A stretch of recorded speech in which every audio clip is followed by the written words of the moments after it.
Donc, pour le prochain exercice, on va attraper des ballons à l'horizontale, en même temps de faire un peu de conditionnement physique. Donc, dans les vidéos précédentes, ce qu'on a fait, on a attrapé des ballons en situation de tracé crochet et aussi de manière verticale. Là, on va vraiment se concentrer à venir chercher les ballons de façon horizontale, en même temps d'être en mouvement et en faisant un peu de conditionnement physique. Donc, la drill est très simple. On a 3 cônes ici. Okay? Le but est de faire pendant un nombre limité de temps le plus de fois possible le parcours sans échapper le ballon. D'accord? Donc, on va commencer ici au premier cône. Je viens, j'attrape le ballon, je repasse à mon partenaire. C'est important de venir toucher le cône. Je repars, j'attrape le ballon, je repasse à mon partenaire, je touche le cône et vice-versa. Donc, qu'est-ce que ça fait? Ça fait en sorte que tu pratiques ton cardio en même temps d'attraper les ballons. Ça se transmet beaucoup en situation de match, parce qu'en situation de match, souvent, tu es fatigué, tu as vraiment de la misère à te concentrer.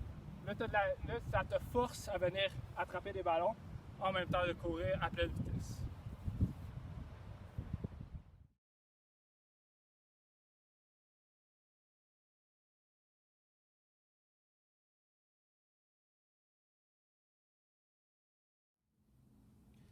Pour les tracés de passe, ce qu'on appelle les cuts, donc quand vous coupez un changement de direction, par exemple, celui-ci, ça serait ce qu'on appelle un 5 and out. Le ballon est à ma gauche avec Ryan, j'aurai ma jambe intérieure vers en avant, je ferai mes pas à 5 verges, je vais aller à l'extérieur. Il y a 2 façons de faire des cuts au football. La première s'appelle le square cut, donc vraiment faire un cut le plus carré possible. L'autre s'appelle un speed cut. De façon traditionnelle, le joueur défensif va toujours être un peu à l'intérieur de nous. Donc si on veut aller vers l'intérieur, il est là, donc il faut jouer avec lui. C'est pourquoi que quand on va des tracés à l'intérieur, on fait plus un square cut, tandis que quand on fait un tracé vers l'extérieur, on veut juste s'échapper de lui le plus rapidement possible sans qu'il soit capable de rien faire, parce qu'il va être en retard, il va être en arrière de nous, vu qu'il est déjà de ce côté-là. Dans ce cas-ci, je fais un 5 out, donc c'est un speed cut.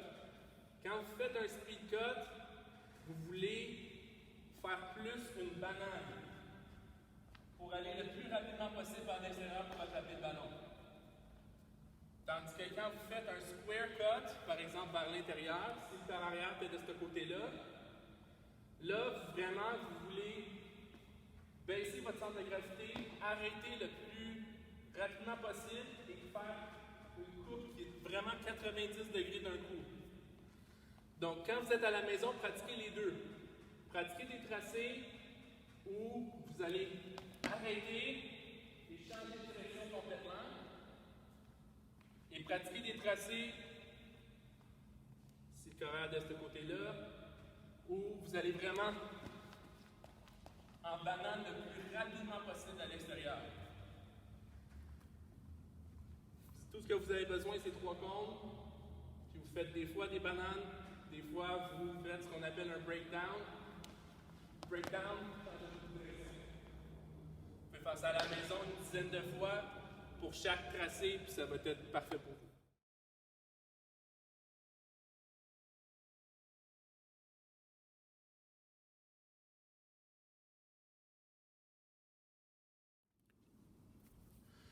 Pour les running backs ou les receveurs, quand vous avez le ballon, la façon qu'on tient le ballon, vous le mettez dans le creux de votre coude, comme ça.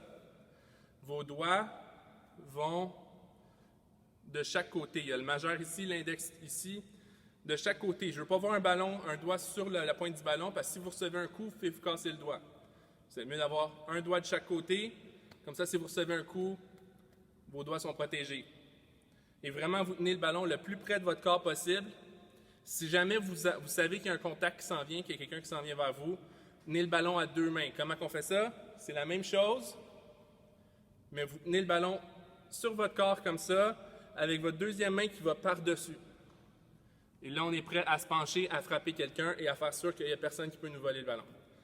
Si vous essayez ça à la maison, tenez le ballon comme ça, le plus serré possible. Demandez à des amis ou à votre famille, juste donnez des coups dessus. Essayez de voir s'il y a moyen de le sortir. Ryan, tu peux-tu venir ici? Donne un coup en arrière. C'est la place la plus difficile à retenir le ballon, c'est d'en arrière.